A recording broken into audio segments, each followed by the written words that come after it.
after the floods, people were still helping each other. And I think that's what it is to be a Theodorian. What could be tougher than to tell somebody, you not only have to leave your house, you have to leave your town. Yeah. And yet not one complaint. Thank God we had the bush telegraph working, you know, with the people with the telephones. Ron had people who would ring him as a matter of course. He'd pass that on to me. The Bureau of Meteorology, because they couldn't see it on their bomb sites and things, they didn't have that information.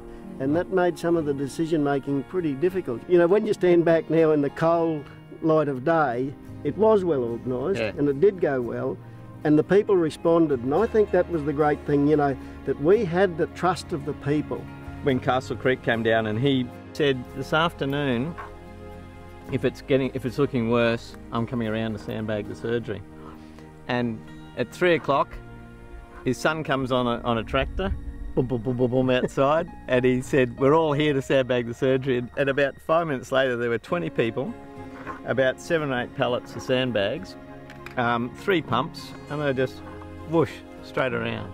The role that the police played in looking after the animals that were left behind should not be overlooked, because that was a big role and it was very, very much appreciated. When my mum got home, we're starting the clean up, she couldn't find her broom, and she's going, this old broom, it's washed away. No, Mark had put it through the bird cage to make an extra perch for her birds. So that's it. She was quite okay with that. Yeah, through the event, you're on the job and you got on, you did the job. You just stood up and you did it.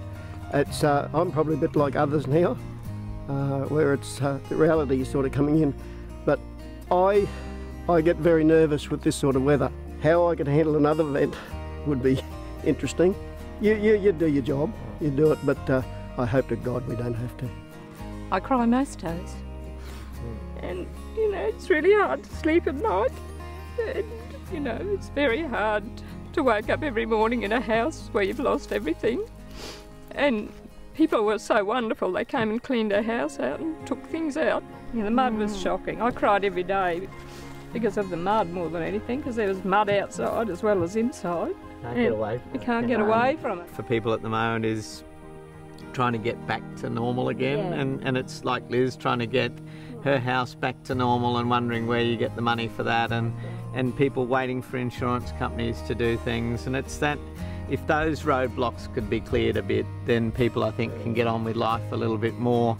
And those memories are really hard, all the rain and the flood and the reality, but they're starting to fade a bit, but it's blocked by just trying to get back to normal again, isn't it? But I hope the friendships that we've all made and the bonds that we've made, and the bonds we've made now with, I think, our friends from the corporates like the Anglos and the Newcrests and the mining industry as such, I hope at some time we can repay that, and I hope we never lose that bond and that contact we made there, you know.